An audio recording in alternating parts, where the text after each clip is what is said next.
So these calves have been on their nurse calves for almost 3 months now.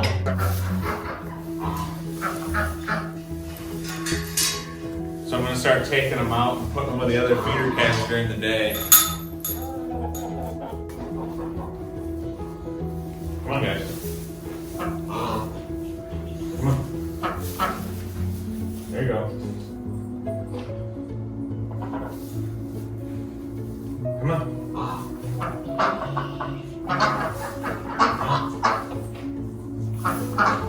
Come on. Alright, I'll go in after you.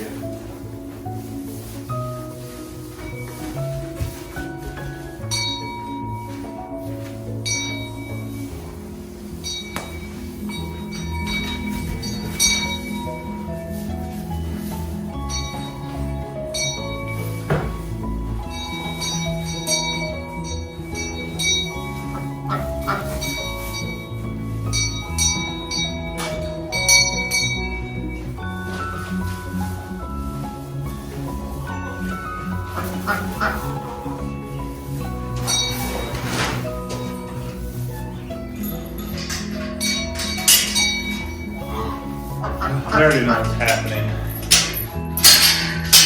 I've done this a couple times, off and on for a little bit.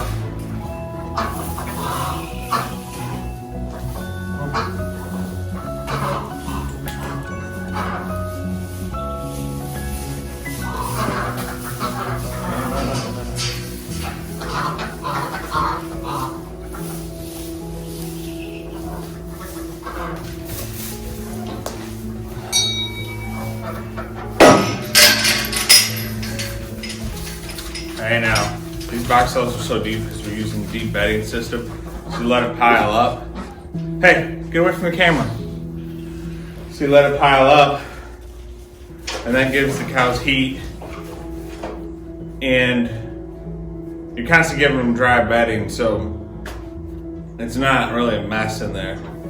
But you get all these little microbes and stuff that start breaking down the manure and bedding and actually make it a healthier system than if you cleaned it out every day. All right, now let's get these guys out before they knock my camera down. Hey, come on. Let's go. Come on. Come on. Let's go. Come on.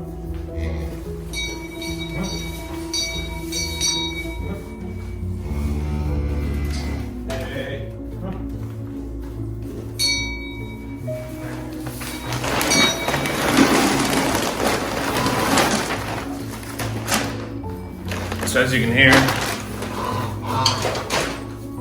the crying has already started. And that is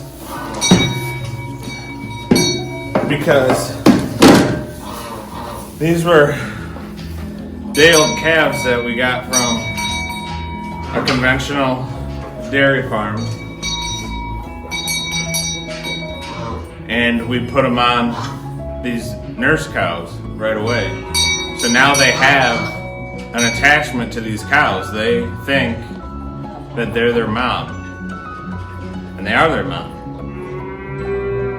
So now when you take them away, they cry for them because they're their mom. Now, normally, the last 2 times I did it, I would have them separated by just a 2-strand hot wire fence, which worked for, oh, how many calves did I do? I did 9 total, summer and fall. A group of 5 and a group of 4. And it worked for all of them but one. Kept busting through it. But that keeps them a little calmer because they can see their mom. But right now we're just starting mud season, and if I put these girls out there, they're just gonna create a big mud mess. I do plan on putting them out there pretty soon because I don't like having them in here really. But for right now, this is fine. They're gonna cry.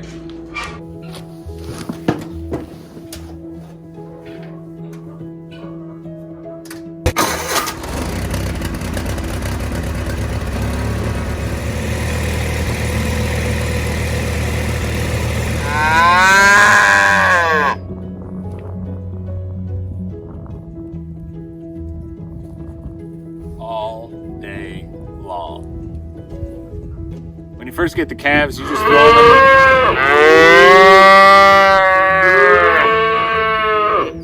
When you first get the calves, you just throw them in the box stall with the cow. Check to make sure that they're not hungry by trying to put them on the teat. Usually that's it. They just start nursing and take right off. And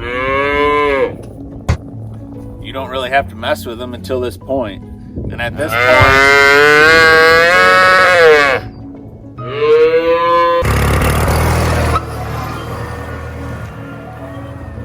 so another reason I chose to get nurse cows is the fact that I was going through 2 bags of milk replacer per calf.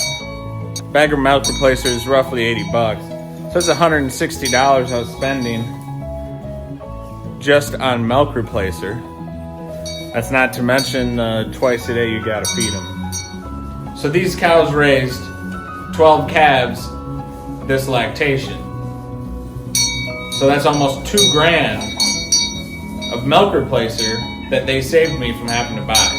That also means less trips to the farm store to have to get milk replacer, which means more sustainable.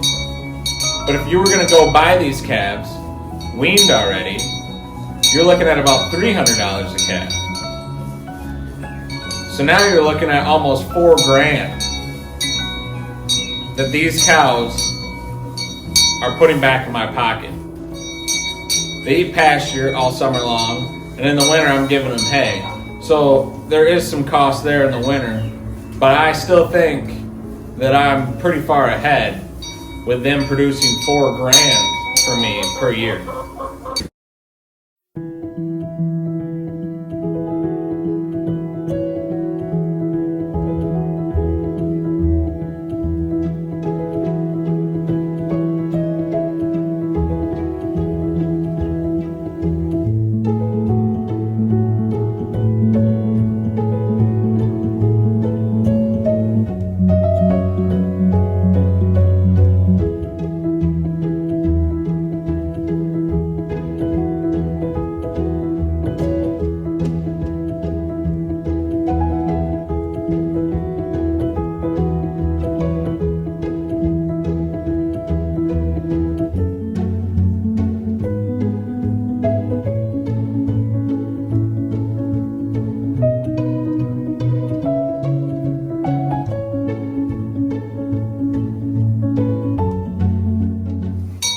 So the third reason I decided to go with nurse cows instead of milk replacer is the fact that it's all natural. I mean, a lot of the milk replacers have a lot of stuff that's really not that great in it.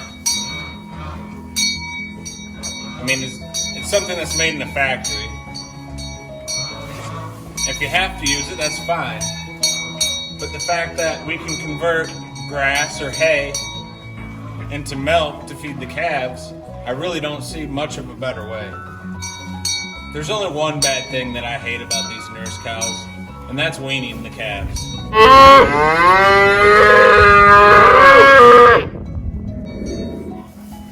Yes, the weaning process is rough, but the fact that these cows had a mom to teach them stuff, to care for them, to lick them, to clean them, I think is a great thing. So there you have it. Although I hate having a nurse cow right now, I definitely think it's the better choice and the better thing to do.